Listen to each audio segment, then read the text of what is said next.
Olá, muito boa tarde a todos os ouvintes e também aqueles também que seguem o nosso canal do Pod Mulher. Sejam todos muito bem-vindos.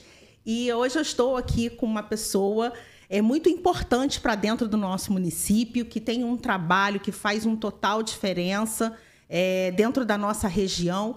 E a gente vai tentar entender um pouquinho aqui com a Elaine Medeiros, ela que é secretária de Assistência Social do nosso município, né? Município de Nova Iguaçu. Secretária, seja muito bem-vindos e agradeço a sua presença, a disponibilidade do seu tempo, que eu sei que é muito corrido. Eu que agradeço, Karen. Quero dar uma boa tarde a todos, dizer da minha satisfação de poder participar aqui desse momento com vocês, poder falar um pouquinho da assistência social de Nova Iguaçu.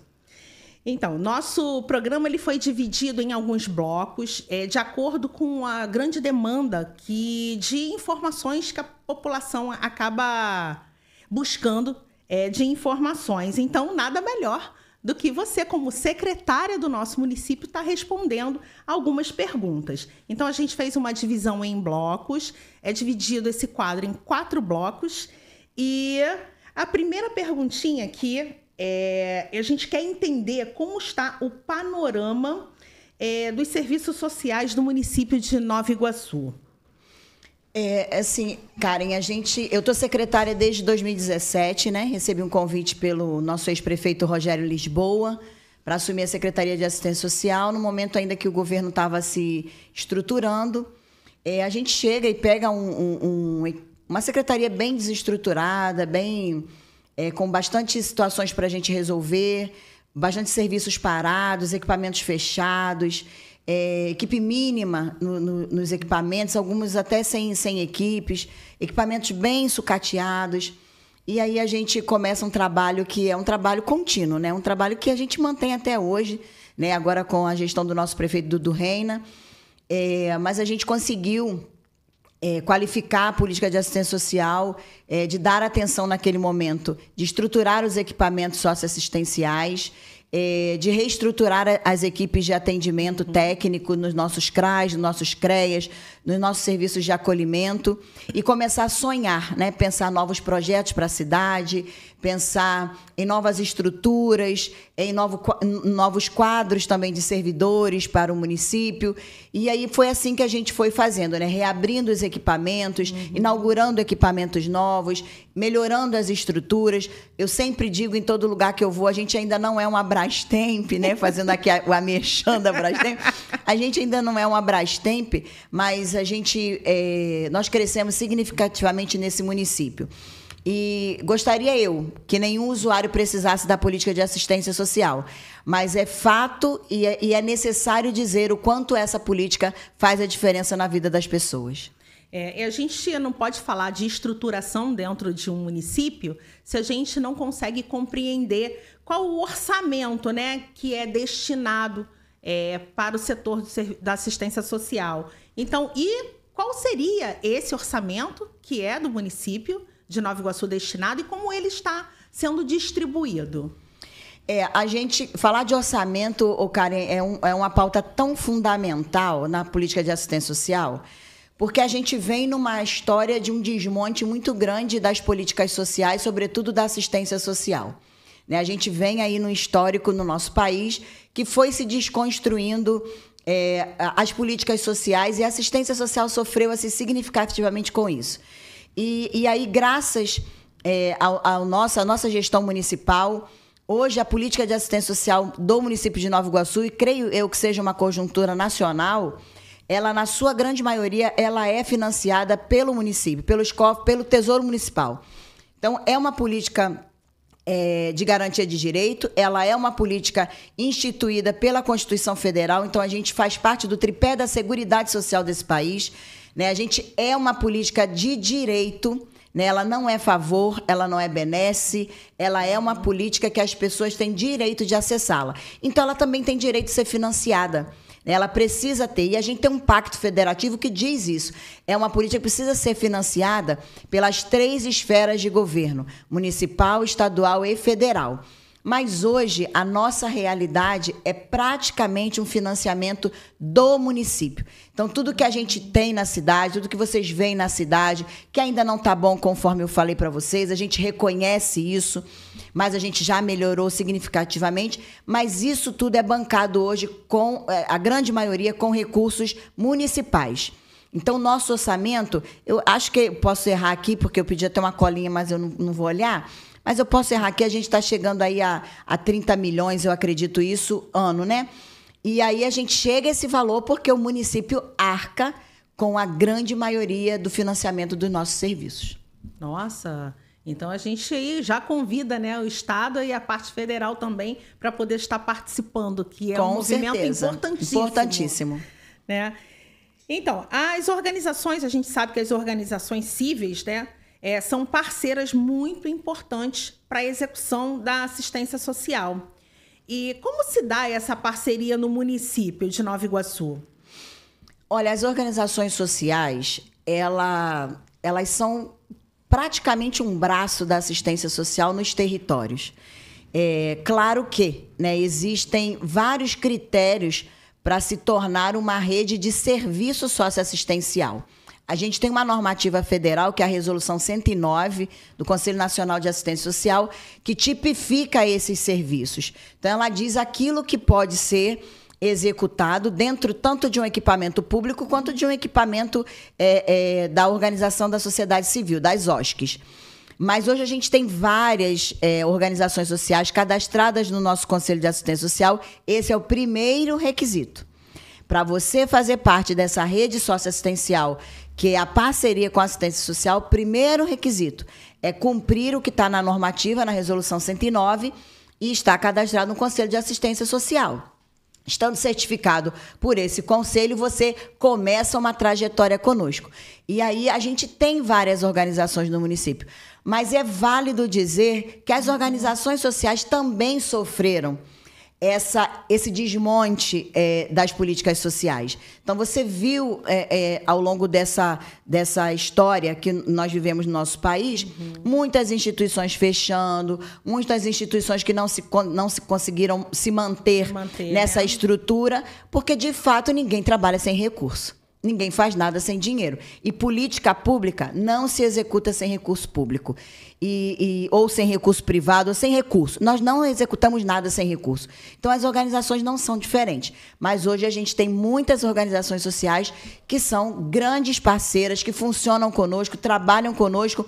E eu ouso dizer que a gente tem várias ações que a gente não faz sem as organizações sociais. Você poderia, assim, dar alguns exemplos de uma ação bem-sucedida que foi realizada em parceria com a prefeitura? A gente tem várias que eu posso citar aqui, mas dentre elas os acolhimentos que a população conhece, os abrigos, né? Mas que hoje o nome é acolhimento institucional. Os acolhimentos institucionais é um serviço que funciona super bem pela rede socioassistencial. Então, a gente tem várias organizações sociais no município com essa parceria conosco. O serviço também para a população em situação de rua.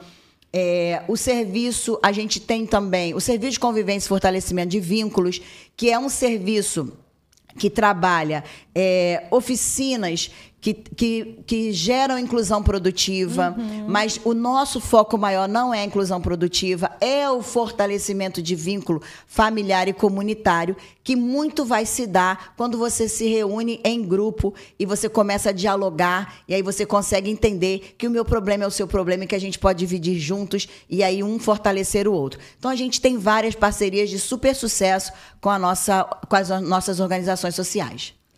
Que maravilha, excelente.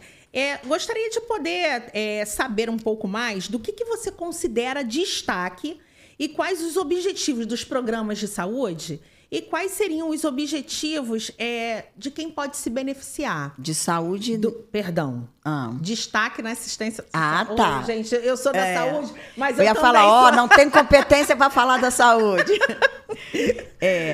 Assim, a gente tem vários serviços e programas hoje na assistência social que eu vou te falar, Karen, eu me orgulho muito disso.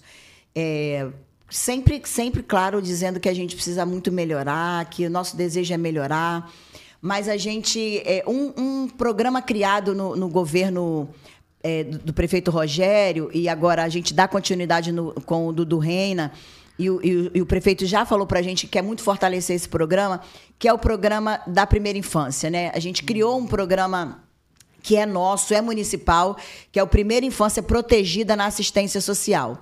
Ele tem dentro do seu escopo o programa Criança Feliz, que é o programa do governo federal. O nosso aqui, ele funciona diferente porque a gente agregou dentro do nosso programa municipal várias ações que não só o Criança Feliz. Então, a gente criou, dentro do nosso programa, a gente tem segurança alimentar e nutricional, a gente tem a responsabilidade da paternidade, então a gente tem o paternidade responsável, a gente tem minha primeira identidade, que também é feito para as nossas crianças de 0 a 6 anos. A gente tem o Mamãe Presente, que é um olhar voltado à gestante, mas todos eles vinculados ao Primeira Infância Protegida na Assistência Social. Então, isso foi e tem sido ainda um grande sucesso da Assistência Social de Nova Iguaçu. E outro que eu também quero falar, temos vários, né, claro. Eu sei que a equipe até vai ficar chateada que eu lembro de um, não lembro de outros, né?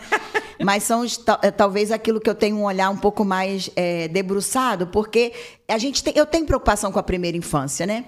Eu acho que tudo começa na primeira infância. Verdade. Se você cuida muito bem das nossas crianças, né, dos nossos pequenos, você vai ter adolescentes mais saudáveis, você vai ter jovens com a mente muito mais ativa para esse mundo que a gente está vivendo hoje, extremamente globalizado.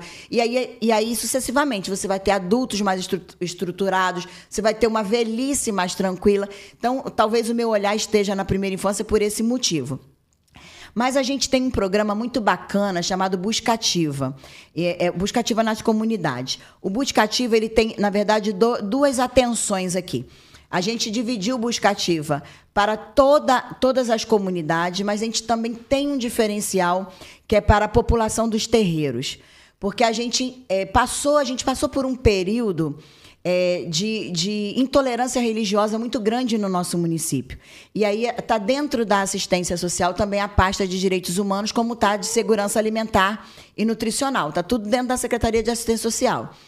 Então, quando a gente foi chamada a atenção para essa pauta da intolerância religiosa, que eu prefiro chamar isso de liberdade religiosa, que as pessoas têm liberdade religiosa, né, e a gente quer combater a intolerância.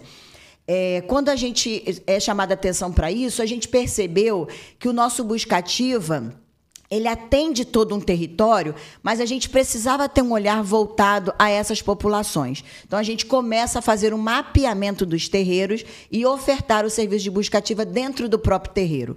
E isso trouxe para a gente um ganho muito grande. E foi desmistificando várias questões que para a gente também ainda eram questões sensíveis para a gente lidar. A gente foi trazendo a comunidade também para dentro desse programa, como a gente também foi levando eles para dentro do nosso escopo de Buscativa. Para dizer assim, olha, a Buscativa é para todo mundo. A gente não faz distinção de nada. A gente não faz distinção de gênero, não faz de religião. Não tem. Assistência social é para quem dela necessitar. Não importa quem seja essa população. Mas deu a possibilidade de um mapeamento dos nossos terreiros, que a gente ainda continua fazendo com a nossa equipe de Buscativa.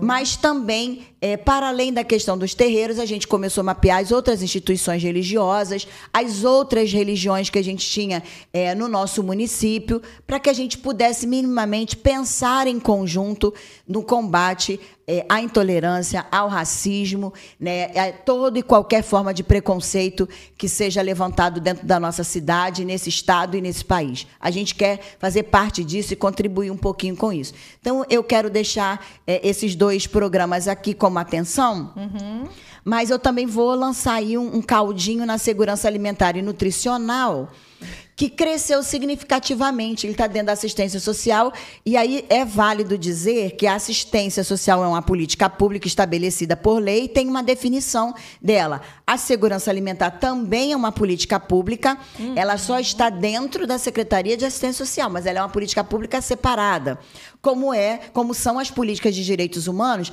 que são transversais. Ela vai atravessar a assistência, mas ela atravessa a saúde, a educação. Então, as políticas de direitos humanos, são as políticas afirmativas, elas perpassam por todas essas. A segurança alimentar não é diferente. Mas a gente teve o orgulho de chegar e encontrar, Karen, uma segurança alimentar e nutricional totalmente desmontada.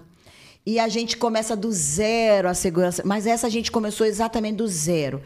E a gente abre um banco de alimentos, que depois a gente reforma, hoje ele está extremamente grande, de qualidade, aqui no Jardim Iguaçu. Eu vou te falar que isso faz grande diferença. Eu imagino. Inclusive para os nossos atendidos lá na Associação Despertar. É uma grande diferença que faz na vida de cada uma dessas pessoas. Eu tenho certeza disso. Então, assim, o Banco de Alimentos é um orgulho para a gente conseguiu resgatar um edital que a gente tinha, quase perdeu ele. Depois a gente ganhou um outro edital. Ficamos, inclusive, o primeiro do Brasil, porque as pessoas não tinham documento suficiente, a gente estava todo documentado, a gente conseguia todas as certificações. Então, a gente ficou em primeiro lugar, depois nós ficamos sozinhos, ganhamos, reformamos o nosso banco, ampliamos ele, conseguimos ganhar o PAA federal. Com isso, é o que possibilita hoje a gente fazer a compra direta da nossa agricultura familiar. Antes, a gente não fazia isso. O governo federal comprava e nos doava. Hoje, a gente tem a grata satisfação de ir ao agricultor, e aí com a ajuda assim, fundamental da nossa Secretaria de Meio Ambiente e Agricultura. Né? Aqui quero saudar o nosso querido Edgar, nosso secretário.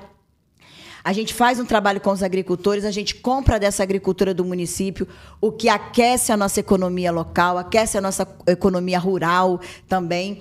E a gente compra e faz essa doação direta para as organizações sociais.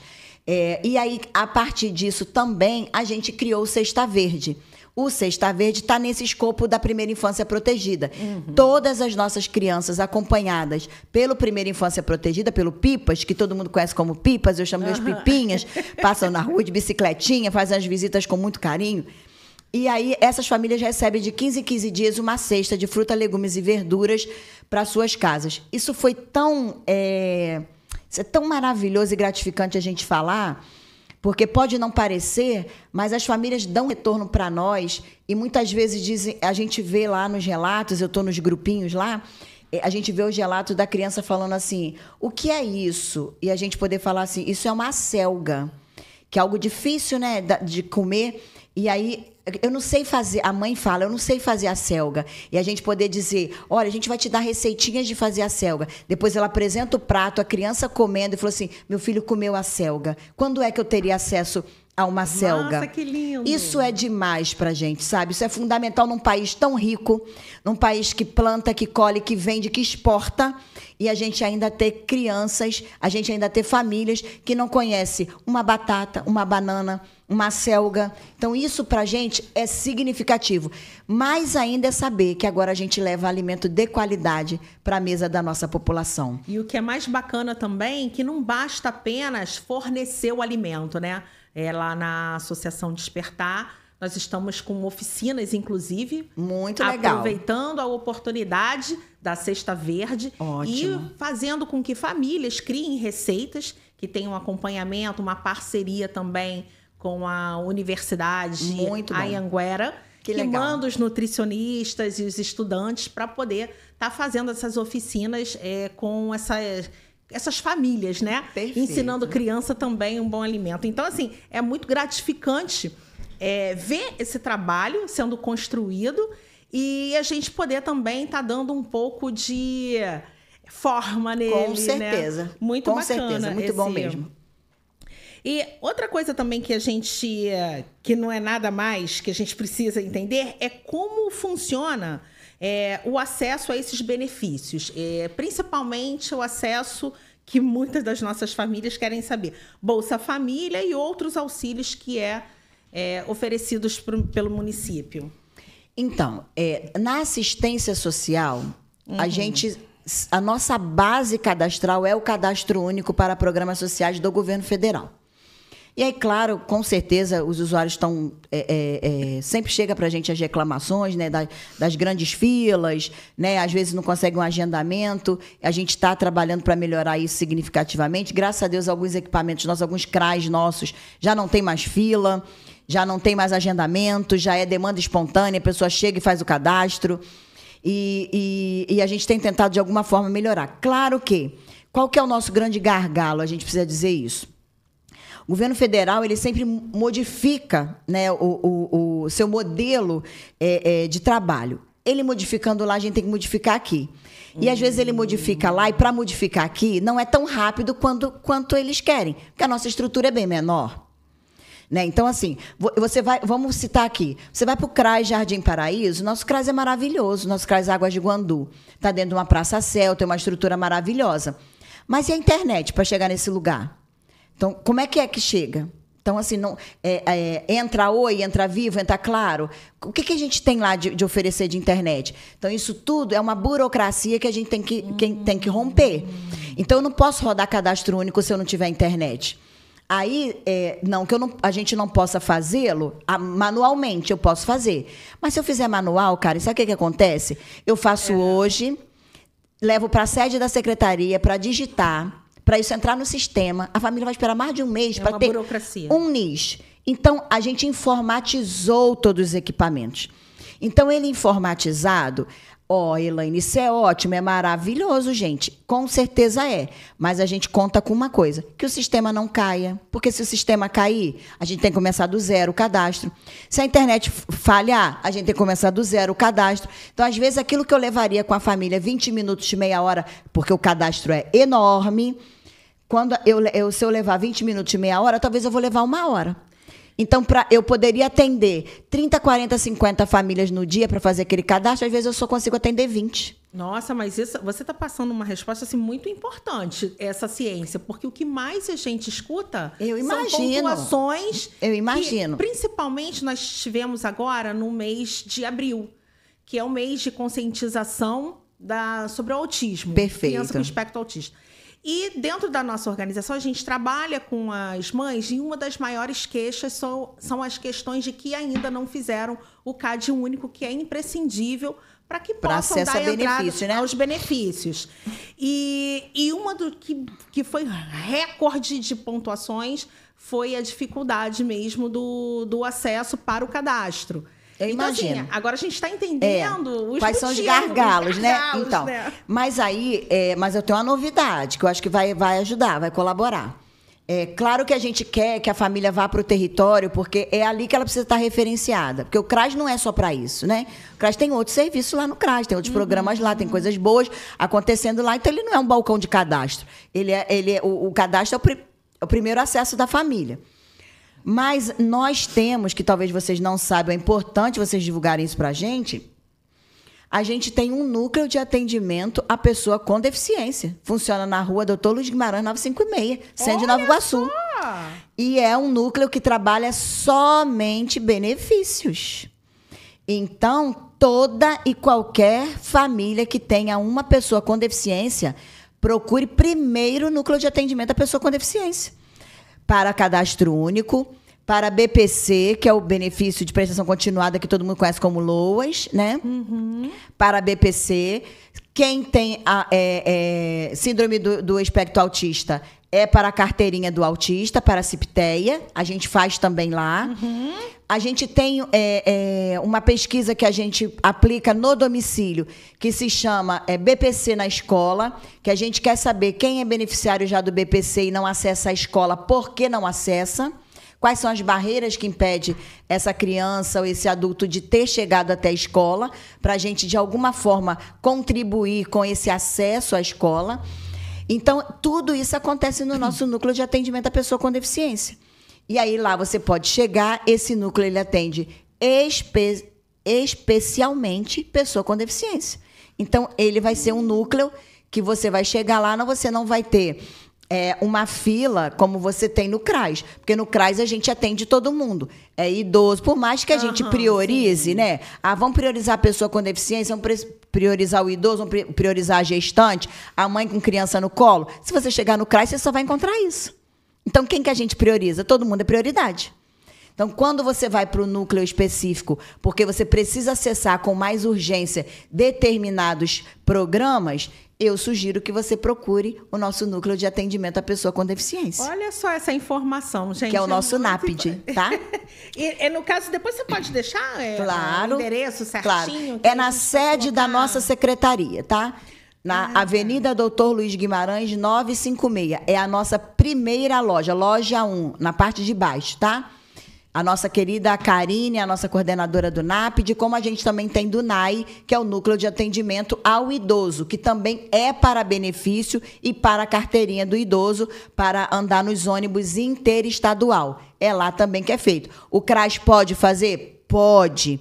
Mas foi no CRAS, a fila está grande, a agenda está grande, vai para o núcleo de atendimento ao idoso ou à pessoa com deficiência, com certeza vai agilizar para você. Gente, o Pode Mulher é isso. Pode Mulher é levar informações para que as pessoas possam ter resolutividade. Que bom. Nada melhor do que os representantes do governo para estar aqui. E se tiver ruim, pode reclamar, porque a gente aceita as reclamações. Claro, gente, tem gente que não ajuda, né? Aí fala e acaba ofendendo. Mas toda reclamação é bem-vinda. Toda, porque através da reclamação é que a gente consegue entender como está na ponta para melhorar o serviço, né? Então, a fila está grande demais, a gente vai lá buscar para entender o que está acontecendo naquele local. Vamos tentar ajustar, vamos melhorar. É mais equipe, é internet, é computador, é lugar, o prédio está ruim. Então, a gente tem que entender essa participação. Exatamente. Ela é importante, porque isso é uma super troca. Fundamental, é uma troca. Não adianta chegar aqui brigar com tudo, e nem, aí você não vai nem ter resposta. E nem direito, a gente né? tá aqui para dizer assim, não pode reclamar. Claro que pode, claro que deve, né? Porque é a partir da reclamação. Agora, claro que são reclamações que têm a fundamentação, né? Não adianta me falar que o ar está fraco. Aí não, né? Com aquele calor que nós tivemos recentemente. Nenhum vai dar. Claro que a gente quer climatizar todos os nossos equipamentos, né? Mas, às vezes, não é o ar-condicionado que impede você ter acesso a um benefício, né? É isso aí, gente. Que respostas, assim, fantásticas que a gente precisa mesmo. Porque eu costumo dizer que conhecimento a gente acaba tendo como resolver as coisas. A informação é tudo. Informação Eu digo, informações salvam vidas? Salvam, com salvam certeza. Vidas. Nós estamos indo para o desafio, as perspectivas futuras dentro do município. Então, a gente teve aí um período de pandemia da Covid. Péssimo, né, menina? Foi um período difícil para todos nós, né? Foi um período difícil e acredito que isso impactou até os dias também de hoje, né? E quais foram as respostas? O que foi implantado naquela época, naquele período? Então, Karen, a gente, você como uma profissional de saúde, né, sabe muito bem, melhor do que eu, né? Mas assim, foi um período assim muito complicado para nós. A gente não sabia o que ia fazer, né? Acho que nem a saúde, nem os profissionais de saúde ficaram numa situação muito difícil e na linha de frente mesmo, né? Da Covid aí, nos atendimentos à população. Mas a gente tomou por decisão, enquanto o país inteiro fechou o equipamento, ficou trabalhando remotamente, nós conversamos com os nossos profissionais e a gente tomou a decisão de dizer assim, bom, agora é que a população precisa mais do que nunca da assistência social. E a gente abriu o equipamento. Para dizer você que a gente não teve equipamento fechado, eu acho que a gente ficou 1 ou 2 dias com o equipamento fechado. No terceiro dia, a gente já estava com tudo aberto. Tomamos por decisão tomar as precauções. Conversamos com a vigilância sanitária à época, da nossa Secretaria de Saúde. Grande beijo aqui ao meu amigo doutor Carlos, né? Doutor Carlinhos, Luiz Carlos. O que a gente fez à época? Vamos nos proteger. Aí colocamos vidro nas mesas de atendimento, passamos a confeccionar máscaras de tecido. Nós compramos a máscara de proteção, não dava vazão, porque a população chegava no nosso equipamento, jogava a máscara fora, tirava, ninguém estava se adaptando àquilo, né? Ninguém entendia qual era a necessidade de usar aquilo. Enfim, até um serviço muito educativo a gente fez. A gente já faz isso, mas a gente precisou ter esse desafio maior de fazer esse serviço educativo. As nossas oficineiras de corte e costura juntaram algumas alunas e passaram a produzir máscara para a gente distribuir à população usuária. Nós distribuímos em todos os CRAS tinham máscara para distribuir, e a gente não fechou em momento nenhum. Inclusive, para atender a população, porque ia perguntar o que ela ia fazer. Principalmente as pessoas que ficaram desempregadas. Eu acho que esse é o maior reflexo nosso da Covid. Foi um desemprego em massa. E aí, mais do que nunca, as pessoas precisaram acessar assistência. Nós atendemos pessoas que disseram para a gente assim, eu vim fazer cadastro único, mas até o mês passado, meu salário era tanto, eu recebia muito bem. Hoje eu estou dependendo de um programa social para sobreviver. Hoje eu dependo de acessar uma cesta básica, que é um benefício eventual, né? Hoje eu estou precisando de uma cesta verde, hoje eu preciso de um Bolsa Família. E a gente via a pessoa naquela situação. Por isso que jamais a assistência social deve ser vista como um favor. Jamais ela pode ser vista pelo estereótipo. Eu olho para a Karen e digo assim, imagina uma mulher bonita dessa, vestida super bem, com óculos bonito. Karen não precisa, eu não posso avaliar a sua vida pelaquilo que eu vejo. Eu preciso avaliar a sua vida pelaquilo que eu escuto, por uma escuta especializada. Por isso os nossos profissionais são preparados e qualificados para isso. Para primeiro escutar, entender aquela história e, a partir dali, traçar planos e novos rumos para aquelas famílias. E assim a gente fez naquele momento, tentando passar por aquele desafio de ninguém ser contaminado, e quem era contaminado e afasta, e a gente teve dias do equipamento ter 1, 2 pessoas dentro, e aí tira a gente de um lugar e coloca no outro, para que a nossa população não deixasse de ser assistida por nós. Na pandemia, nós criamos alguns serviços específicos para idosos e pessoas com deficiência, que foi onde a gente implanta, que é um serviço, inclusive, tipificado por essa resolução que eu te falei, 109, que é o serviço de proteção básica no domicílio. Então, a gente passou a atender idosos e pessoas com deficiência em casa. E aí a gente criou Minha Casa Meu Lugar, que era um kitzinho. Não era que a gente queria dizer... como é que você diz para o idoso? Você não pode sair, você tem que se isolar. Se nosso discurso hoje é dizer para o idoso, e era antes, você não pode se isolar, você tem que se socializar, você tem que estar no meio do povo. Aí na pandemia você diz para ele, não, você pode sair não. Você fica quieto dentro de casa. Então, como é que faz esse contraditório acontecer na perspectiva de proteção ao idoso? E não de trazer para ele um isolamento para acabar com a saúde mental, principalmente dele. A nossa equipe passa a ir no domicílio e a gente começa a interagir com ele ali, criar as comunidades. A gente diz rede de apoio. O vizinho podia ser essa rede de apoio, um familiar podia ser essa rede de apoio, e a nossa equipe ia montando essa rede de apoio para ele. Nós fazíamos uma agendinha, era muito maravilhoso esse programa, que foi só para a pandemia mesmo. Pode ser que para frente a gente volte com ele com algum outro motivo, né? Deus me livre e guarde. Mas a gente criou uma agendinha que ele tinha lá atividades de segunda a segunda. Então, na agendinha dele vinha assim, olha, segunda-feira, vou dar um exemplo aqui que eu não me lembro tão bem agora, mas era assim, ó, hoje o nosso jogo vai ser baralho. Então, o educador ia para lá e levava o baralho. Ele ganhava um kitzinho. Baralho, quebra-cabeça, caça-palavras. Ele ganhava touquinha de lã, que o nosso projeto... Abraçando Vidas, acho que foi isso, eu não me lembro o nome agora, fez pra gente, né, que é um grupo de mulheres em situação de violência que tricota pra gente. Eles fizeram touquinha, botinha, e aí a gente entregava isso aos idosos, às pessoas com deficiência, dentro do domicílio, que foi um período frio. E aí a gente fazia os jogos dentro de casa, e aí a gente ia perguntando, quem mora perto de você? Fulano, você se dá com fulano? Me dou. Então vamos tentar ver se fulano pode vir fazer uma atividade contigo. Então a gente ia em alguns dias, o vizinho ia no outro, um familiar ia no outro, o idoso sempre tinha alguém dentro de casa. Quando não, a gente tinha as atividades remotas. O idoso tinha celular, mas não sabia mexer no WhatsApp, não sabia mexer no YouTube, não sabia nada. A gente começou a ensinar essa tecnologia dentro de casa. E aí a gente começou a interagir com eles. Hoje a gente vai falar pelo vídeo. Então, hoje, eu tenho uma mãe de 84 anos de idade, que minha mãe hoje dá um show em WhatsApp. né? Que minha mãe, à época, não sabia nem mexer, né? Mas não tinha pavor de celular. Ah, é? Agora né? Então, as pessoas idosas passaram exatamente, e muito mesmo, né?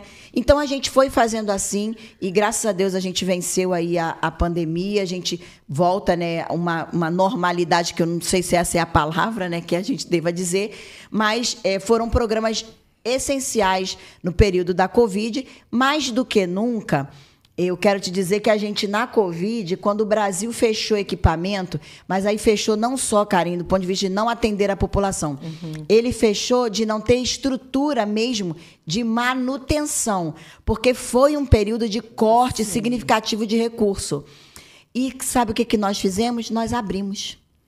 A gente tinha 10 CRAs em funcionamento e a gente tinha, que é pouquíssimo, que depois eu vou falar sobre isso, a gente abre o equipamento de Corumbá. O CRAS Corumbá é aberto em meio à pandemia, praticamente. Onde todo mundo fechava, a gente abriu. Que a gente entendeu que era uma população que precisava... Porque na época foi considerado exatamente. Também o dia essencial, né? Essencial. Então, apesar de nós... termos sido considerados serviço essencial, nós não fomos prioridade para a vacinação. Isso era muito contraditório, né? Então, os nossos profissionais estavam na linha de frente, mas sem ser considerados como essenciais para a vacinação. Mas a assistência era um serviço essencial. Mas, enfim, vencemos, né? Chegamos, passamos por essa etapa. Mas, nessa época, abrimos CRAs, e aí a gente teve mais um CRAS. Então, eu digo isso. Na pandemia, quando o Brasil fechava equipamento público, Nova Iguaçu abria para dar acesso à população e a população poder ser atendida da melhor maneira possível no seu território, sem precisar andar tanto. Eu imagino que, exemplo, nessa época, mas assim até os dias de hoje também, a tecnologia ela vem avançando cada vez mais. Isso foi muito nítido nesse período da pandemia. E, em grande maioria, a gente sabe que, às vezes, trazem uma demanda para a gente que, às vezes, com a informação, você consegue solucionar. O que eu sinto é que essas informações em relação a questões de benefícios, de como fazer, falta um pouquinho. Acho que não está nem na pauta isso aqui, você me desculpa. Tem problema. Mas falta a população ter o acesso a informações. É verdade, com certeza. E eu acho que isso acaba sobrecarregando os equipamentos pela falta de informação. E a gente viu que isso é tão importante na época da Covid. Com certeza. E aí a gente criou, nessa época, vários canais, dentre eles o WhatsApp nos CRAs, né? Porque as pessoas precisavam da informação. Eu até perguntei aqui se estão todos funcionando. Eu vou ficar devendo aqui, tá? De dizer se estão todos funcionando. Porque a gente tem sempre um com problema. Mas a gente tem um WhatsApp, eu vou pegar e vou deixar com vocês no final, para que vocês possam sempre mandar perguntas lá, ou não consegui, ou queria o atendimento em tal lugar, não consegui. Mas a gente também responde no Instagram. A prefeitura também recebe e demanda para a gente, os canais oficiais da prefeitura. O que eu deixo aqui, peço assim, encarecidamente, usem os canais oficiais, tá? Sim. Porque as fake news, elas não nos ajudam. Então, não vá para grupinhos, né, que às vezes dá informação deturpada. Usem os canais oficiais. A nossa secretaria está de portas abertas. A gente tem uma equipe atendendo lá. Mas use os nossos canais. Procure o CRAS. Todo o CRAS da gente tem rede social. Todos os CRAS têm Instagram. A secretaria tem Instagram. Pode lançar a mão de lá, perguntar por lá, que a gente tem equipe para responder.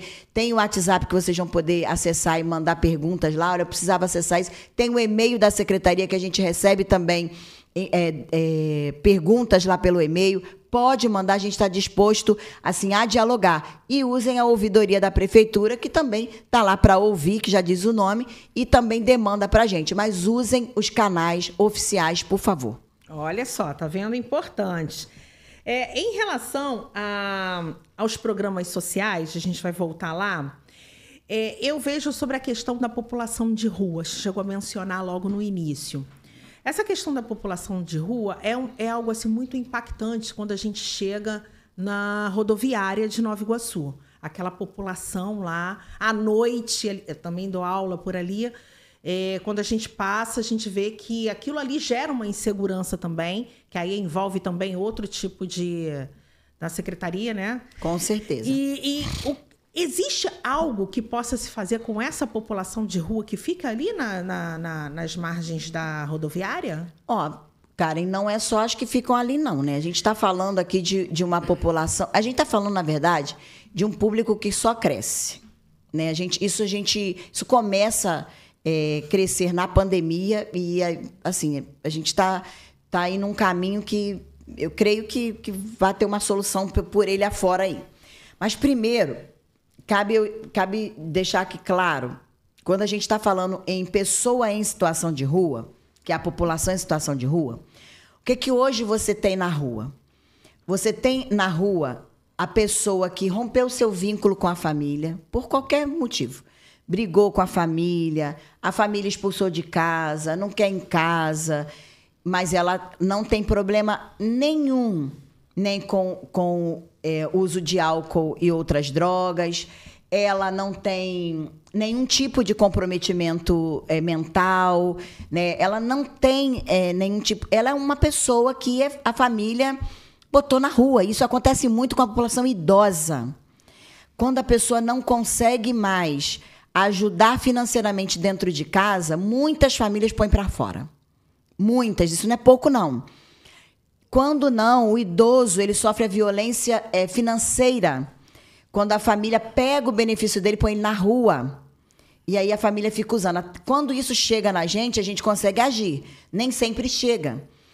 E a gente tem hoje esse público na rua, que é uma minoria, mas a gente tem uma grande maioria de pessoas com uso de álcool e outras drogas. A gente tem pessoas com comprometimentos mentais, são os pacientes psiquiátricos, um grande número de pessoas desse modo na rua. E tem aquelas que querem viver na rua, que entendem a rua como um lugar mais seguro do que a sua própria casa. Infelizmente, essa é a nossa realidade. Agora eu vou falar especificamente ali do entorno da rodoviária. Então, tudo isso que eu falei para você tem lá no entorno da rodoviária. É um trabalho que a gente faz exaustivamente junto com a Secretaria de Ordem Pública, aqui nosso grande amigo Coronel Fernando, que eu agradeço assim, significativamente o Coronel Fernando, ao Edgar, que é um grande parceiro que é do meio ambiente, a Secretaria de Saúde, porque a gente tem o consultório na rua, é um serviço de saúde que atende a população em situação de rua, e ele foi para dentro do nosso equipamento, do Centro Pop. O secretário Luiz falou assim, não, Elaine, eu vou colocar lá para a gente trabalhar em conjunto. Então, hoje a assistência social sai para a rua junto com o consultório, quando não, o consultório fica lá e a gente vai encaminhando para lá. Porque tem medicação que hoje é ministrada na rua para a população em situação de rua. Vacinas também. Vacinas. O atendimento psicológico, terapêutico, a assistência não faz terapia é na saúde. Esse atendimento psicológico, do ponto de vista terapêutico, é da saúde. Então, a gente tem os profissionais de saúde que fazem esse atendimento lá. Das questões psiquiátricas, a gente também tem a saúde mental conosco, que faz esse atendimento a essa população. Mas a gente tem uma legislação federal, que aí vocês vão lembrar, quando foi desfeito todo a questão manicomial, né? Isso. E aí você sabe muito bem disso, que foi assim, um grande ganho para essa população que vivia extremamente encarcerada, mas a gente tem um contraponto, porque esse povo voltou para casa. E nem todo mundo tem essa estrutura. E não tem preparo assim, para cuidar. Eu sou da saúde, eu sei que as e pessoas aí, não têm preparo. O que fizeram? Botaram essas pessoas na rua. Não existe, por parte nossa, do poder público, executivo, municipal, nenhuma legalidade em internação compulsória. A gente não pode retirar uma pessoa da rua obrigado, forçado. É um trabalho de convencimento. Então, a gente oferta o acolhimento. Então, se é tratamento para álcool e droga, a saúde está junto conosco, a gente oferta o tratamento. Se é para tratamento de CAPS, CAPS-AD, seja o que for, a gente oferta o atendimento. A gente oferta, inclusive, o transporte. O Centro Pop, que é o nosso Centro de População em Situação de Rua, tem transporte, acolhe essas pessoas, a gente leva e busca se precisar. A gente tem uma parceria com a AA, que está lá dentro também, todo atendimento é feito. A gente não pode obrigar, de maneira nenhuma. Quando chega em casos extremos, e a gente já teve vários no município, a gente judicializa. O que é isso? A gente encaminha a situação daquele usuário, até por uma questão de humanidade e proteção dele, geralmente para a promotoria, para que a promotoria siga com os procedimentos e aí o juiz defira ou não esse acolhimento compulsório. A pior coisa do mundo é um acolhimento compulsório. É a coisa mais dolorosa do mundo para ser feita. Contudo, se a justiça definir, aí a gente tem respaldo legal para fazê-lo. E aí não é nem a gente quem faz, não é nem a assistência social que faz, porque nós não temos competência para isso. A assistência social, ele vai trabalhar isso que eu te falei. A gente faz abordagem, inclusive, Karen, você pode ser um canal de divulgação disso, a gente divulga. Na página da prefeitura tem lá uma caixinha escrito assistência social. Se você clicar nela, vai estar lá abordagem social, aonde a gente está todos os dias fazendo abordagem, quais horários. Então, não é só no centro de Nova Iguaçu. A gente vai para os bairros, a gente vai para a periferia, porque a população de rua não está só no centro de Nova Iguaçu. No centro de Nova Iguaçu a gente tem uma concentração maior, mas a gente tem população de rua em todo o município. Então, a gente diz aonde a gente vai estar. Então, pode chamar a nossa equipe, pode falar, porque às vezes a gente chega num horário que a pessoa não está, porque ela circula o município inteiro. Então, ela às vezes usa aquele local só para dormir. Então, ela chega num horário que a gente não vai ver. Então, você, morador, você viu? Pode acionar a gente, pode acionar a Secretaria de Assistência, o Centro Pop, que fica ali também próximo ao restaurante. E aí dizer, olha, a gente está com uma pessoa em situação de rua, morando lá, embaixo lá da minha marquise, dormindo no meu portão, que a nossa equipe vai a qualquer hora, do dia e noite, para poder fazer o acolhimento dessa pessoa. Acolhimento no sentido de acolhida. Acolher a demanda, a fazer a escuta, mas se naquele momento a gente ofertar o acolhimento institucional, o abrigo para aquela pessoa e ela falar, eu quero, a gente leva na hora. A gente tem toda uma rede de apoio para essas pessoas, tá? Então, esse é o trabalho que a gente tem feito com a população em situação de rua. Agora, é importante dizer que já diz a Constituição Federal que é um dever nosso, enquanto cidadão, né, que somos, é dever da família, do Estado e da sociedade. Somos de nós três. Então, é fundamental que a população nos ajude com isso. Quando a gente quer toda a ajuda, assim, e eu quero assim, agradecer aqui profundamente as organizações sociais, as organizações religiosas, que nos ajudaram na pandemia, Karen, de uma forma assim, significativa. Quando a gente abriu o abrigo na Vila Olímpica, ponto de apoio na Vila Olímpica, as organizações foram para lá, as igrejas foram para lá. Os centros foram para lá, foram todas as religiões, foi todo mundo nos ajudar, cada dia ia um para lá para dar alimento, para ajudar num acolhimento. Mas o que a gente pede? Conversa com a gente.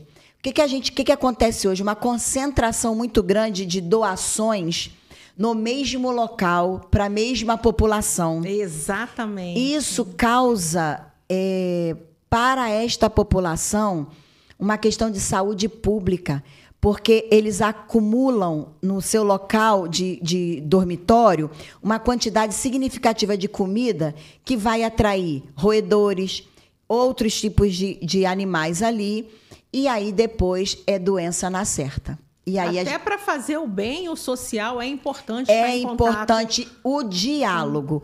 Eu digo assim, eu quero ajuda, eu preciso, nós precisamos, o município precisa, mas a gente quer dialogar, porque eu tenho certeza que juntos nós faremos total diferença.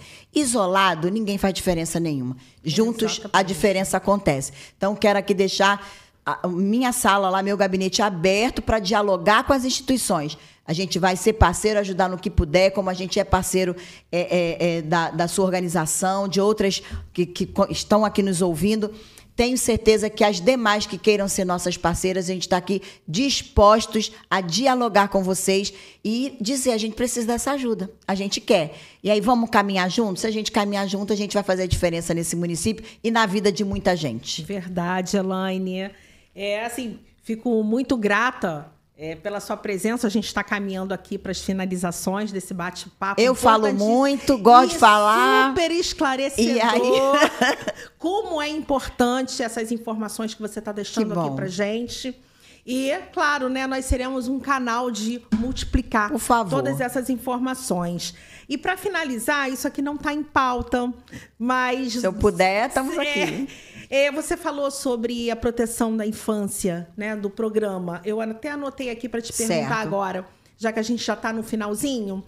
Eu queria entender um pouquinho se a gente tem alguma coisa que fala sobre a violência, o combate à violência sexual infantil. Temos. E agora a gente está próximo do dia do enfrentamento. Maio, né? Isso aí. Que convido vocês aí a nos ajudar. A gente vai ter um grande movimento aqui no centro de Nova Iguaçu, tá? E aí eu vou aqui falar também, não posso deixar de falar dos nossos conselheiros tutelares. Hoje os conselhos tutelares, eles fazem parte da estrutura da Secretaria de Assistência Social. São grandes lutadores aí e combatedores, né, dessa violência, que não é só a sexual, a gente tem vários outros tipos de violência, mas a gente está num mês que vai falar do enfrentamento, né, à violência sexual contra a criança e adolescente.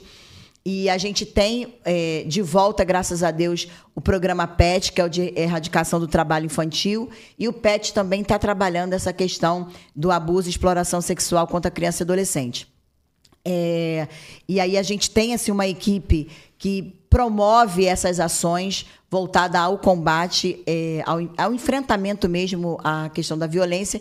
E a gente tem um atendimento também dentro da Proteção Social Especial, dentro dos nossos CREAs, que é o Centro de Referência Especializado. Quando você vê a palavra especializado, você vai falar assim, qual que é a diferença disso para o CRAS? Né? O CRAS não tem o especializado. Por que será que lá só tem especialista? Não. Lá é um pessoal que é especializado nas violações de direito. Lá é um pessoal especializado nas pessoas que tiveram seus vínculos rompidos, que estão com os vínculos fragilizados, as mulheres em situação de violência, idosos em situação de abandono, pessoa com deficiência negligenciada. Tudo isso é CREAS. Quando você ouvir a palavra violência, você vai estar lá no CREAS. Quando você viu, meu direito foi violado, vai estar lá no CREAS. Quando você quer falar assim, bom, eu quero acessar benefício, eu quero participar de programa, de projeto, é lá no CRAS, tá? Então, é mais fácil você entender assim, Quem me deu essa aula foi a Andréia, assistente social do CREAS, no Valverde, que nós estivemos lá recentemente apoiando lá um trabalho dela. Nós levamos uma palestra para lá, levamos uma neuropsicóloga também para fazer E a gente ela fez aí, montou um trabalho lá bem bacana, que era até muito ela legal. Que deu essa aula pra gente. Que ótimo. Para ver a diferença. Muito bem, Andréia, obrigado, parabéns. Então, isso é no CREAS. Então, o CREAS faz esse trabalho. E aí a gente tem o serviço do CRAS, não existe CRAS sem PAIF, que é o serviço de proteção e atendimento às famílias. E a gente tem o PAEF, que é o mesmo atendimento, só que a famílias e indivíduos, porque são pessoas que estão em situação de rompimento de vínculos ou de violação de direitos e etc. Então, o CREAS, dentro do PAEF, ele tem vários outros serviços e projetos, e dentre eles é esse de combate, enfrentamento e combate à violência sexual contra criança e adolescente. Então, esse mês eu convido vocês a fazer parte aí do nosso movimento. Eu vou ficar devendo só dizer o dia que vai ser, que eu não lembro, mas acho que vai ser no mesmo dia mesmo, acho que vai ser no dia do combate mesmo.